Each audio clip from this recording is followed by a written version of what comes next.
Finally, a source of raw, real, and honest information on healthcare issues that matter most. Welcome to BS Free MD. From the latest medical information to how to stay sane as a doctor or a patient, no subject is taboo, no BS is allowed. Now, let's welcome your hosts, Doctors May and Tim Hindmarsh. Welcome to BS Free MD, Doctales with Cocktails on Wednesday night, early on the Pacific Standard on the East Coast. Well, yeah, because we have to get to bed early so that we can be awoken at 3 a.m. by 70-mile-an-hour winds. And what's coming tonight? Not Santa. Hurricane is coming to town. Actually, we're only going to get tropical storm level winds, not hurricane level winds. So, whatever. We are up hunkered down and we have so much food. I could feed the whole neighborhood. Yes, and it's going to be here for one day. I know. Like maybe 12 hours. So, well, we're set for the rest of the month. All right. Well, welcome to the loosey-goosey show of the week. We call Doctales with Cocktails, where we share a little beverage. We are drinking different things, and I can't wait to share. And also, Tim usually has some crazy and outrageous stories of the week, supposedly with a medical bent to them. Not always. And I don't know. Other than that, what do you got for us tonight? Well, we're going to do something called the Unfriendly Skies because, well, here it is. I'll just show it because I can.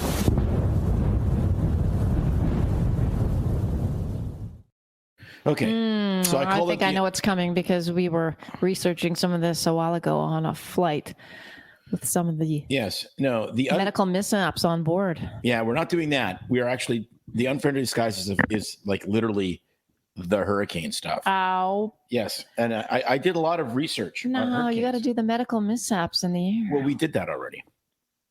We already did that. You forgot. There's always more. Yeah, well, you got to, they get less weird and then they're not funny. It's like, that's the problem. Sounds like some of the other stuff we do. When it gets less weird, it's not funny. But anyways, so I started going down the hurricane rabbit hole, and it's quite interesting what you find, which is why, first of all, why do they name hurricanes? To keep track of them? No, because it's efficient. Well, isn't that kind of what I said? Like to keep track of them so that you know which storm was what? And that's exactly what it is. Because like if you look back through history, I don't mean tracking them. I mean like to keep. Yes. If you look back through history, it's instead of actually, numbering them. It's actually really interesting because what ends up happening is they have a storm and it was in 1928 and they just call it Storm in Galveston or wherever on whatever date. 1928, and it's like nobody knows what it is. Whereas when they name them, it's actually super efficient, and we haven't been naming hurricanes until 1954. Interesting. And the interesting thing about it is there's 21 names a year, and they have 21 different names a year for 6 years, and then they go back to the first on the list. So they recycle all of the names. So you could say Hurricane Andrew over and over, and no one would know it's not. You can't. And the reason you can't is because if it causes more than $1 billion worth of damage, they retire the name so as not to remind people of how sucky it was to be stuck on the roof of your house. You're $100 million damage. You're just not worthy enough to hang on the wall and have your jersey retired in the hurricane. And there's a ton of names retired, right, because of that. Well, Andrew. Yeah, Andrew, Katrina, Harvey. And so then it's interesting. I started going down the rabbit hole of, so then they got the retired names, like since they started naming. And, right. And some years, lots of years have nothing because there was nothing. And then there's like 1955, there was 4 retired names. Connie, Diane, Ione, and Janet. And this is before they had male names. They didn't have male names until 1978. So the first Atlantic hurricane with a male name was in 1979. I heard a rumor that they used to name them hurricanes female and like tornadoes male or cyclones. Is that right? No, because that gets to another piece of the puzzle. Is what's the difference between a hurricane, a typhoon, and a cyclone? And Depends what part of the world you're in. No, or the hemisphere. No, it doesn't. It partially does, but it doesn't. So how it works is if you are in the southeastern United States, it's hurricanes. But if you're in the Philippines, it's a typhoon. The standard name, the generic name for a tropical storm that turns is called a tropical cyclone. And then if you're in the southeastern part of the Atlantic here, it's a hurricane. If you're in the northwestern, so like if there was a hurricane or a tropical cyclone that hit Seattle, it would be called a typhoon. And then if you're in the Indian Ocean and everywhere else, it's just a tropical cyclone. That's right. Wasn't that what I said by location? Partially, but partially because the generic name, the North Atlantic, yes, North Pacific and East North Pacific. Typhoons are in the Northwest Pacific. Yeah, so they're very, very unusual, right? Like would it be a typhoon or a tropical cyclone in Hawaii? Like, is Hawaii far enough south? I think it's far enough south that it doesn't get to have a typhoon. And cyclones occur in the Indian Ocean and South Pacific. Right. But the generic name, if you're a weatherman, is a tropical cyclone. And then cyclones get weaker when they hit land, apparently. Everything gets, yes.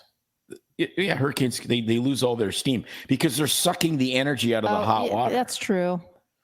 And so when they don't have hot water. Well, now there you go. Everybody just got their geography lesson. So you know how they have categories, like category 1, category 2. Moving right along. Yeah, right. Okay. All right. What's that category scale called? It's called, I don't know, the Saffir-Simpson Hurricane Wind Scale.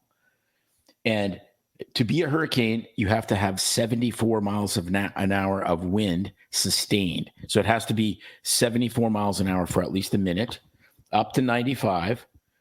Category 2 is 96 to 110.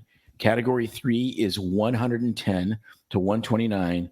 Category 4 is 130 to 156. And category 5 is 157 miles an hour and above. And they think Hurricane Helene, when it hits what is called the Big Bend of Florida, which is literally the armpit, like where the curves, and you go from the peninsula of Florida to the panhandle of Florida, that it will be a Cat 4 when it hits. So that is like 130 mile an hour winds. They think that there might be up to 20 feet of storm surge, which is completely insane. Bonkers. All right. So what are the medical effects of hurricanes? Any thoughts? Well, there's lots of medical effects, and most of them are based on the fact that you're stuck in your house and you can't leave. Apparently, they say that there's evidence that rising stress brought on by hurricanes increases the risk for adverse cardiovascular diseases and events, including hospitalization from coronary heart disease and stroke. Just freaking out about the hurricane, the stress being through it, as well as obviously drowning due to floodwater, various injuries, people climbing ladders to put their shutters on. That's a bad one. If you have a 2-story house without impact windows and then you climb your ladder in 50 mile an hour winds, bad things happen. Carbon monoxide poisoning after a power outage. Wouldn't think about it. That's a big deal. But you know what? If you were without power in South Florida long enough, that would probably be an amazing way to go rather than being cooked in your air conditioner free house. Yeah. Again, not medical advice. I'm just, stating facts. Now, infection. Yes. Can also occur. Yes. I think infection is probably underrated Just think about all the diseases. Well, and think about all the crummy water. No, I'm talking about diseases in that sewage water floating around. That's probably the main thing is the crap water, as well as, scrapes and cuts and injuries. But what happens? And then post-storm exposure to mold. You would never think of that. Well, yeah, I mean, exactly. But here's the thing. That's a good segue. There's a lot of mold around here. The thing I'm that's always fascinating. cleaning it off of our sink. When I was doing my hurricane research, it's really fascinating. And I discovered something, which is if you look at the 30 deadliest U.S. mainland hurricanes, so not worldwide, just in the United States. Number one was I knew this one, was the Great Galveston Hurricane of 1900. So Cat 4, it killed, they think, 8,000 people. But who knows? Like if you had, you factor in disease and, all these other things, who knows how many more. The second one was Lake Okeechobee in Florida in 1928, also a Cat 4. And it was about 2,500 people. This is where it gets crazy. The third most lethal hurricane in the United States was Katrina in 2005, 1,200 people, which is, 2005 compared to 1900 and 1928, completely different world, completely different ability. And it still killed 1,200 people, which is just staggering. And it begs the kind of, not the question, but it's fascinating because for how violent these storms are, they actually don't kill that many people. They just break a lot of stuff. So that's really what it comes down to. They're not, if you use your head, they're not particularly lethal, but they're unbelievably damaging to insurance companies. Yes. So Katrina did, in real money, about $116 billion in damages. And Harvey is number two. Harvey was the one that basically got to Houston and just sat there and flooded everything in Houston. And that did $62 billion. So Katrina was just a staggeringly massive disaster. When you kind of put it into real life terms, and again, part of it was the wind event, but the stuff that really, really does damage is water. It's just absolutely amazing. So I'm going to show you what water does, because we had Hurricane Debbie come through, and it was not a direct blow, so we didn't get as high winds, but we got tons of rain, and I'll show you what it does. So the first question, or the first picture here, is this is Siesta Key. So beautiful. Just unbelievably amazing. And, here's an aerial view on a busy weekend. The white sand beaches on the Gulf Coast of Florida are absolutely unbelievable. Crystal blue water. And then look at what happens. And this is from our friend, Jeff Gallatin at Drone Pro Films. Watch this.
Okay. For those of you that just heard a bunch of noise. If you're listening to that on your way to work, it's just wind. Yeah, it's awesome. But we got the point. It was completely I can't buried. believe that he was out there risking his life for that video footage. Well, it wasn't that windy. It was windy. It wasn't that windy. But it was amazing. All that water. That's the thing. You go back to this picture, right here, and Right. it was all underwater, Yeah. like 100% underwater. And then it's always yucky afterward. It's all churned up. There's backwash of sewage and overflow, and it makes it nasty. And I haven't been in the ocean for a long time because of the effects of this last storm. So I don't know. I'm still thinking about the worst one I've been in was when I was in the Philippines and I got stuck on Boracay From a storm? because the typhoon came in and I couldn't get on the ferry to get off. And it was very, very windy. It was just like in that video you just showed us. It was quite frightening. Yes. Anyway, there is also apparently some really weird things people will experience with the storms, like the change in barometric pressure can obviously bring about like sudden drops. So you get migraines, sinus pain, vertigo, ears popping, all that kind of stuff. Headaches are common. Man, I used to get weather change, migraines, even just from living in Oregon, let alone this storm.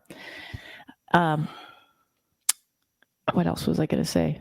Apparently, the other things you want to be careful with too is drinking water, because a lot of times. Well, that's why you don't drink water.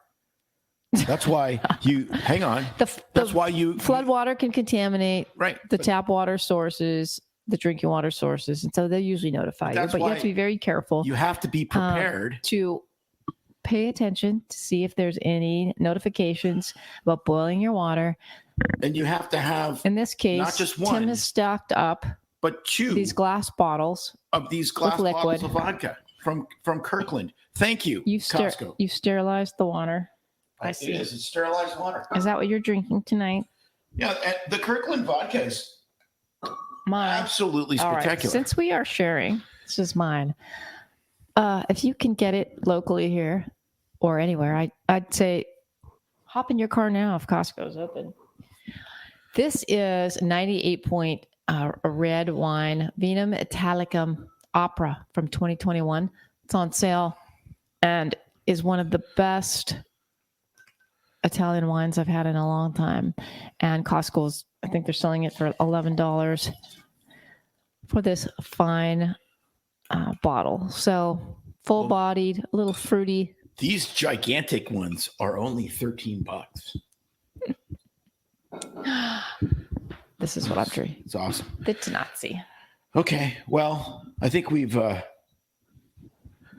blown the hurricane story out of the water. Yeah, I think you've blown it up. I think so.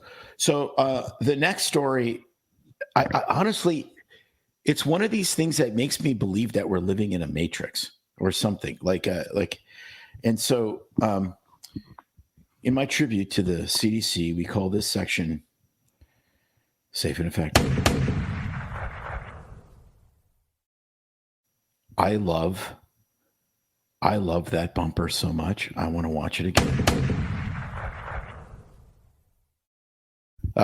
It's so good. So check this out. So I am scrolling through Instagram and the CDC posts this, which is a gigantic mushroom cloud. A radiation emergency. What to do in a radiation emergency. And I'm like, if it's the mushroom cloud causing the radiation emergency, then you should just put your head between your legs and kiss your ass goodbye. Because the world you're going to inherit after that is not going to be worth living in. So to be like Fallout? It would be, that it would be as good as Fallout. It won't be as good as Fallout. It will be way, way, way worse. If you survive it, it's like you're eating I guess Cheetos, because Cheetos would survive a nuclear. So what's on that page on the CDC with the radiation? Well, if you scroll through it, it's like, it's a bunch of like, how you, get checked out, and I can't remember. It's just completely insane because the experts have lost their minds. Is it like health and safety precautions? Yeah, if you get a radiation exposure, and it shows an atomic bomb from the CDC, and I'm like, do they know something we don't know? Just like last week when we talked about how maybe not voting for the candidate that wants to start World War III would be an enhancement this year, but whatever. Okay, so the fact is, these government experts are wacky, but they've been wacky forever. So I am going to show a 1-minute edited clip from almost 75 years ago about what you do if you see the atomic bomb blow up. Well, that makes sense for back then. It doesn't make sense ever. So check this out. Remember what Bert the Turtle just did, friends, because every one of us must remember to do the same thing. That's what this film is all about. Duck and cover. Paul and Patty know this. No matter where they go or what they do, they always try to remember what to do if the atom bomb explodes right then. It's a bomb. Duck and cover. Sundays, holidays, vacation time, we must be ready every day, all the time, to do the right thing if the atomic bomb explodes. Duck and cover. That's the first thing to do. Duck and cover. First, you duck. Then you cover. You duck and cover tight. Duck and cover under the table. It's a bomb. Duck and cover. He did what we all must learn to do. You and you and you and you. Duck and cover. And what is that going to do for you when the atomic bomb Put your head flashes? between your legs if you're a boy or if you're a lass, and then just kiss your ass. Good. Government experts have been morons since they invented governments, clearly. But I will defend them because if you are in where like ground zero, you just vaporize. There's no duck and cover. There's just, I'm just misty. Right. There's nothing. But if you are in the shockwave zone, so where you literally, like, Paul and Patty saw the flash and you covered yourself, what happens is the shockwave throws so much debris, especially if you're in a building where the overpressure explodes all the windows, it can actually save your life by doing that. But it's so insane to watch that. They're having a picnic. I know. They're out of this sitting out. And the flash of an atomic bomb goes off.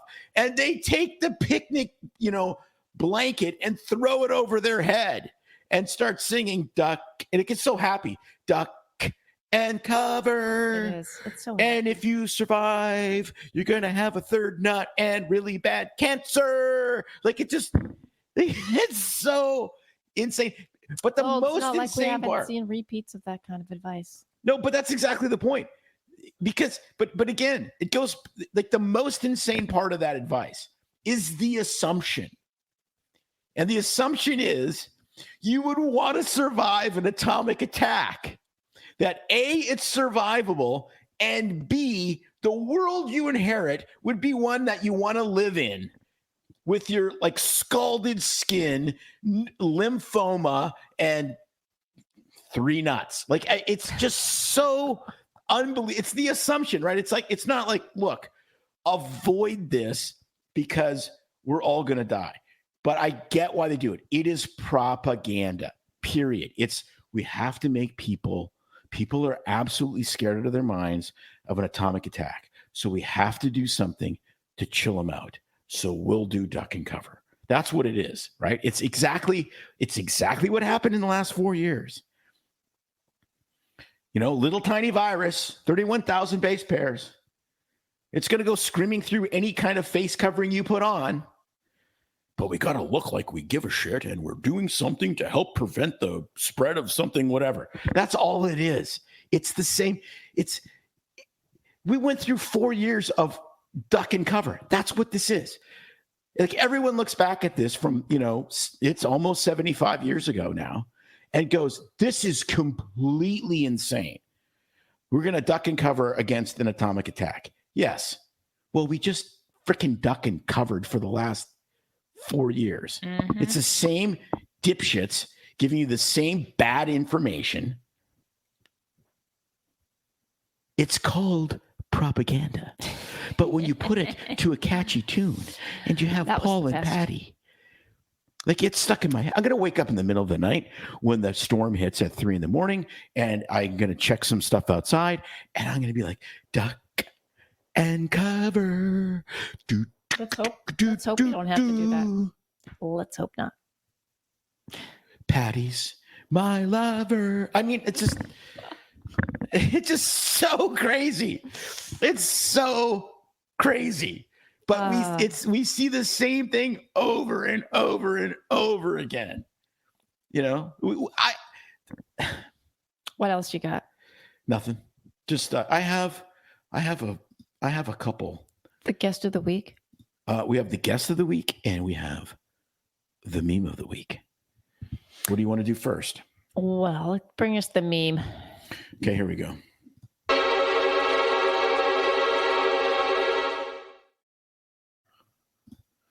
All right. How did you? So it's like that. I don't even know how to describe I that. thought you were meme going character. to show the bent carrot commercial again. No, we'll get to that. We're at half an hour. We'll do it next week.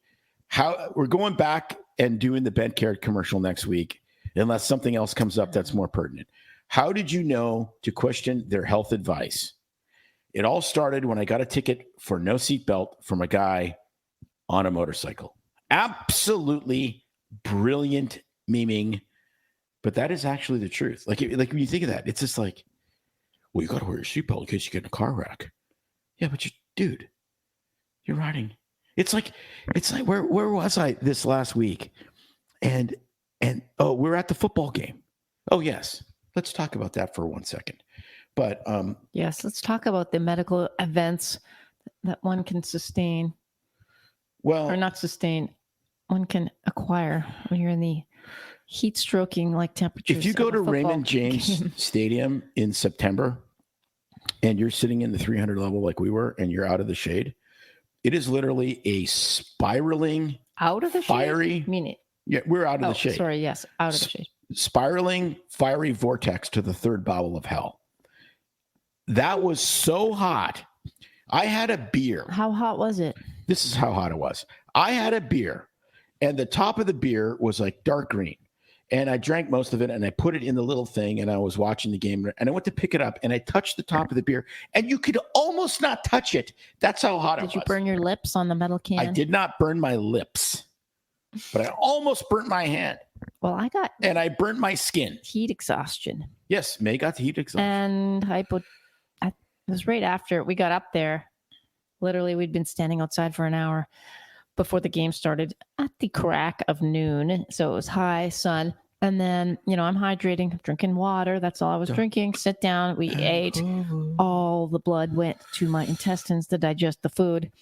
None in my brain. Everything else was vasodilating to keep me cool. And I'm sure my blood pressure was 80 over 40 and I was super hot. Well, yeah. And then you're on those super steep stairs because we're probably at the highest point in the state of Florida, which doesn't say much. Pretty much. So yeah, I had to seek shade for like a full 2 quarters. Yes.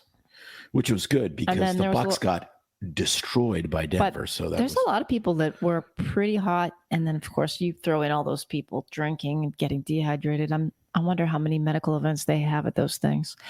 What else were you going to say about the football game?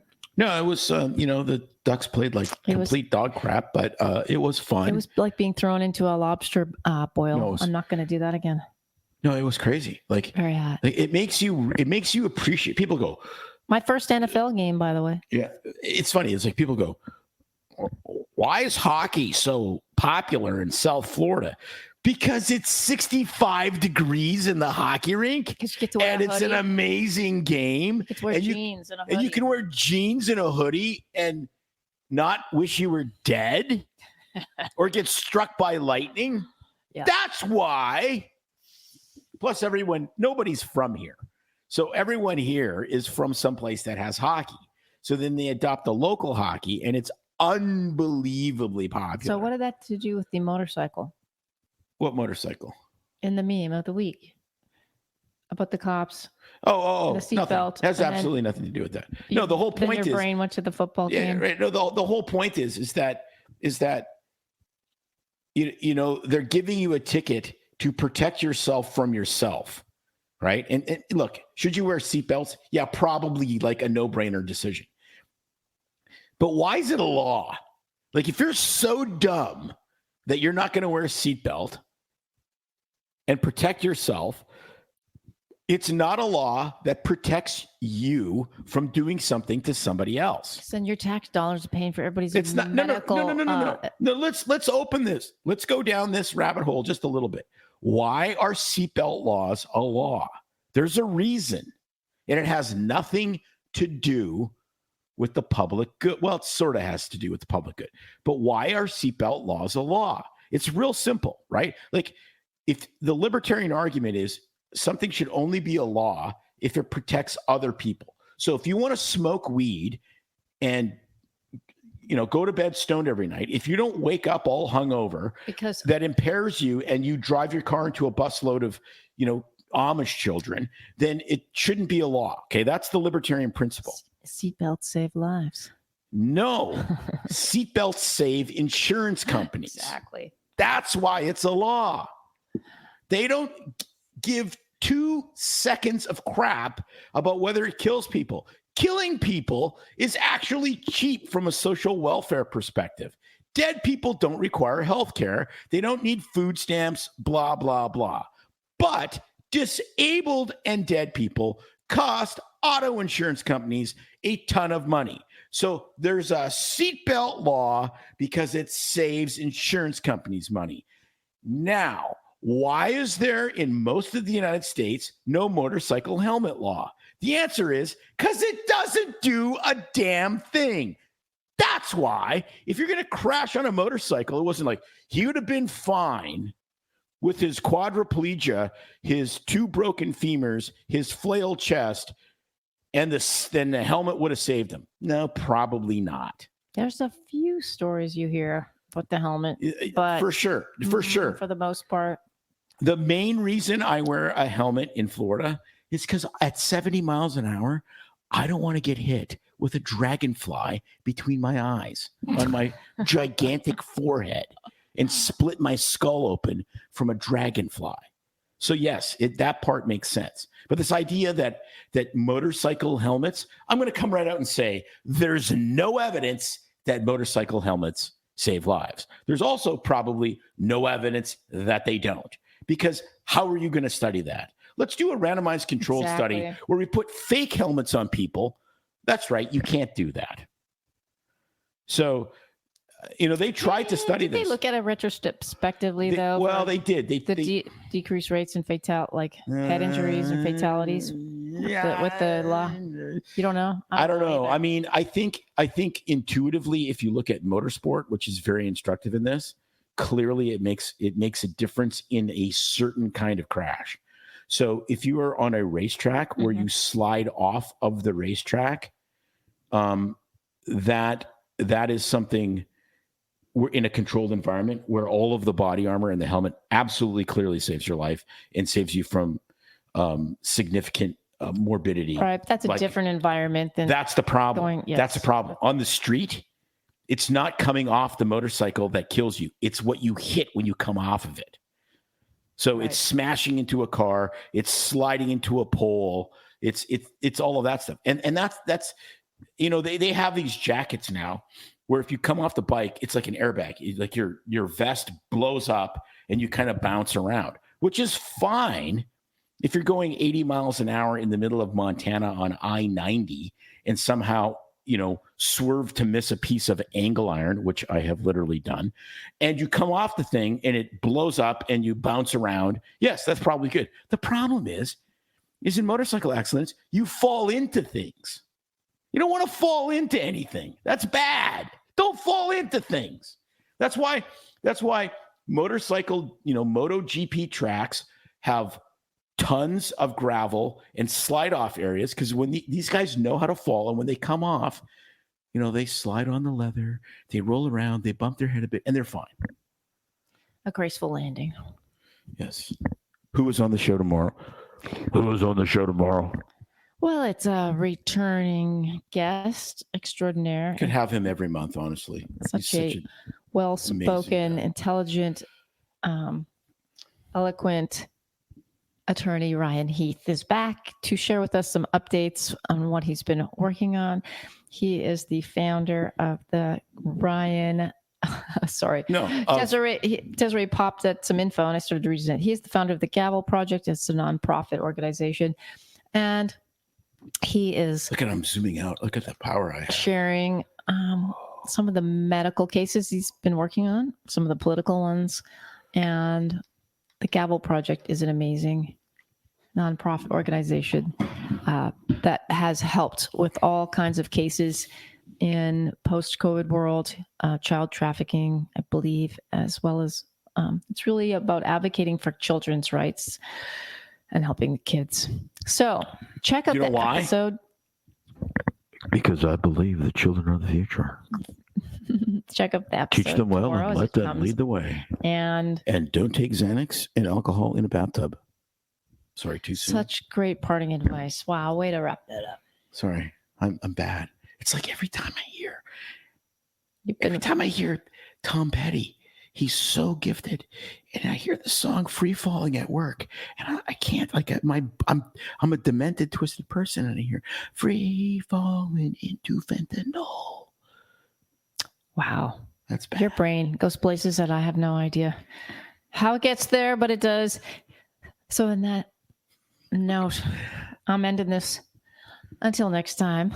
Before you push the button and pull the plug, I just want to tell everybody to please, because we don't do it often enough, to check out our show on your favorite podcast platform, whether that's Spotify, Apple. It is on YouTube and Rumble.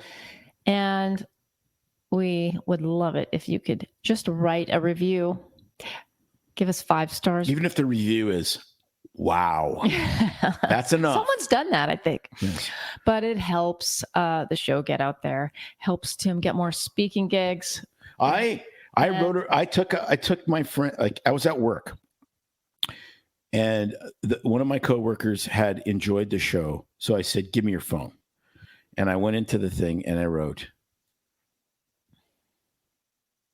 that's only Jesus, the great physician, is a better doctor than Dr. Tim Hindmarsh. Oh, wow. You wrote that as a review? Yes. Oh, my God. Oh, my God. It's so fun. I love that.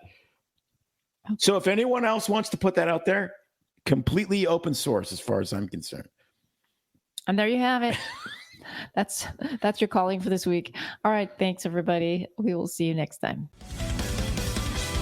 It's no secret that medicine is a bit, uptight. That's why Tim and I created BS Free MD, to mix things up a little and have fun in the process. Besides, we are having these exact same discussions all the time, so we thought we might as well invite everyone to the party.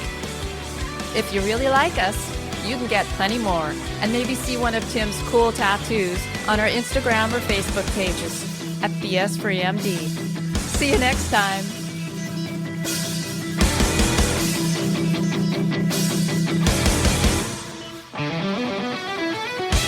But we try to keep BS Free MD as raw and real as possible. We can't be held responsible for any medical decisions or discussions had as a result of what you've heard on the show. We know, bummer. But the truth is, we really do care about your questions. So feel free to reach out to us by email at doc@bsfreemd.com.